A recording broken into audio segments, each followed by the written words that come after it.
my most expensive mod ever for any of the cars I've ever bought in my 10 years of cars.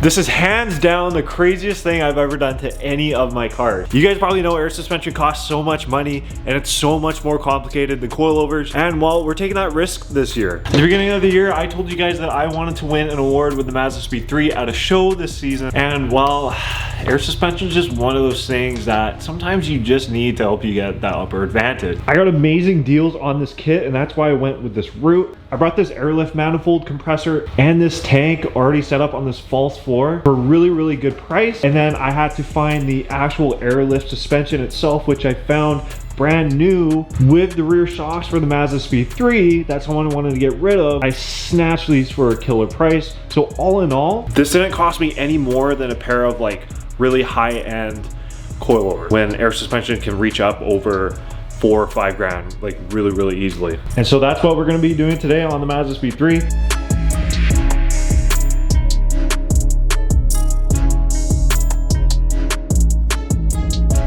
So today is February the 9th and I have till March 16th, which is our first show at Springfest Seattle in Kent, Washington. This needs the air suspension in it. This also needs the camber and just everything dialed in. So now there's only one thing I'm worried about, and it's these crusty camber bolts. If these don't come out, then it's game over. So those are the first things I'm gonna try and get out. We're gonna see if this comes out or not. If not,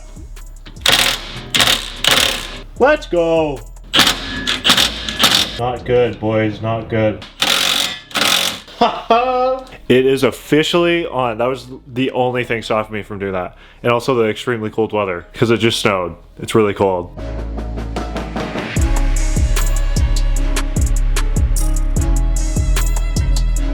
Okay guys, I have some important information for the MazdaSpeed 3 people that are putting the Ford Focus ST kit on the MazdaSpeed 3. For the front struts, before you put the airline in, you need to adjust the ride. This is how it comes factory, and this is how it comes after. Further modifications down here, this little guide hook is what I like to call it. These are a little longer on the Focus STs. This is where the bolt goes through on the STs. The bolt goes through on the MazdaSpeed up here. So you just need to angle grind this, or you can just completely cut this off. It is recommended to have just a little bit though.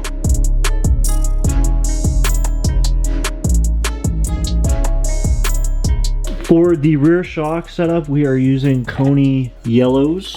However, I would recommend if you can get an adjustable rear shock, use that, just because as everything is hooked up, the bag's not even close to mounting. Our preload is, well, non-existent, but if we do get airborne for any reason, then that might create quite a big problem. If that comes loose and lands back onto it, not a good idea. Normally you would swap your bump stop over, but these are, I believe, a little too big maybe for this, and these actually don't max out.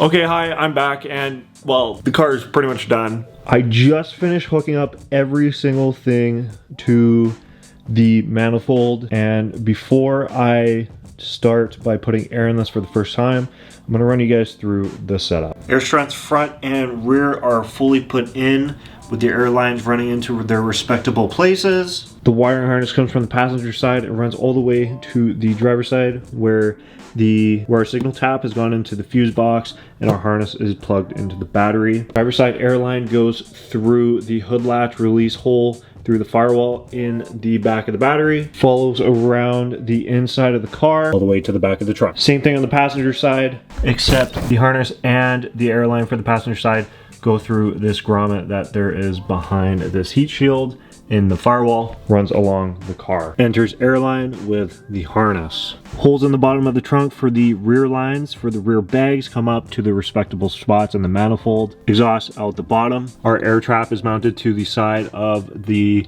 tank. It is ran through here, follows through here, and up into the manifold. This is our trunk setup, dual compressor, and that's basically all you need to know. So basically from first-hand experience, I'd recommend planning this out. Went into this kind of just going straight at it, and then I realized that I kind of needed to plan and figure out how to do this. Car is currently on the OEM wheels, so I can do the airlift calibration and then just make sure everything checks out, and then I'll deal with the big wheels after. Fill the bags, drop it, and then do the calibration.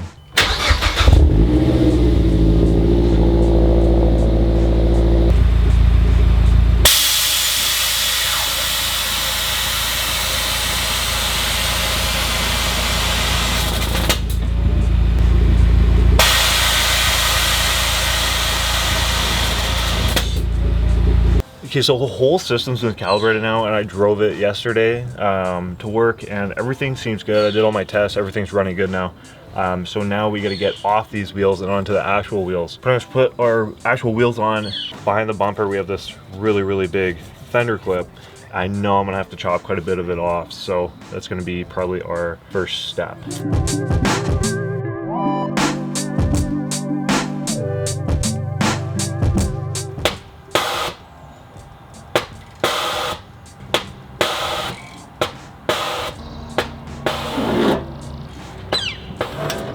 Oh man. So I have a line cut out here, just a little bit of fender that we're gonna snip just for general clearancing of airing out and driving. Plastic Vic will get a little bit of a trim too, and then we should be good. Probably bend some of these tabs out of the way. Other than that, everything else clears.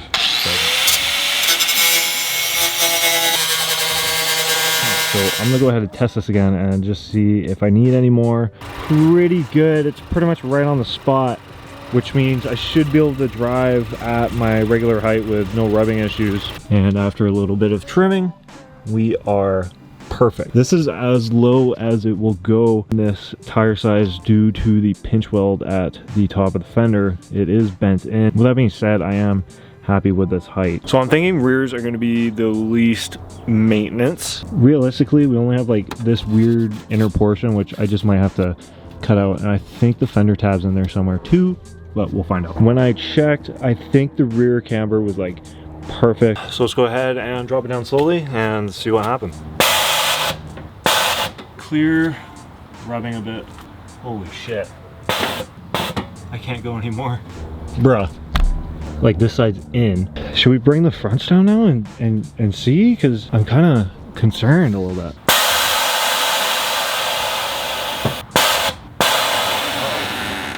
I'm calling it there. That's a preset set. It is complete.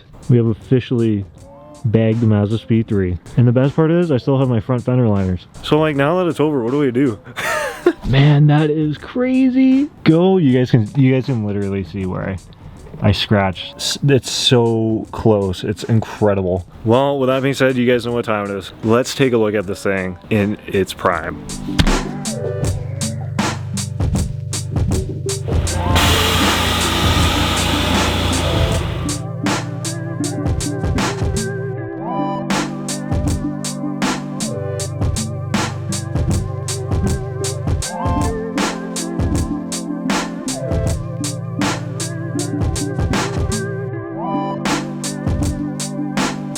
I could not be happier, to say the least. Everything went so well today after all getting this set up. So I can go over here, hop on my ride presets. So I originally drove this on the OEM wheels and I didn't like it.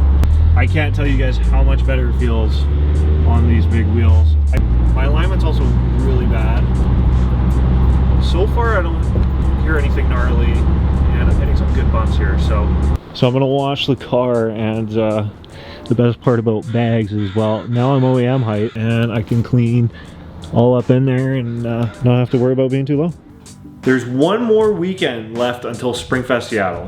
And then that same week, I also have another show at Vancouver International Auto Show. If you guys are local, make sure to come see me on Wednesday, March 19th. If you guys enjoyed, make sure to hit the subscribe button, leave a like on the video, and comment down below. Other than that, guys, keep it real. I'll see y'all in the next one.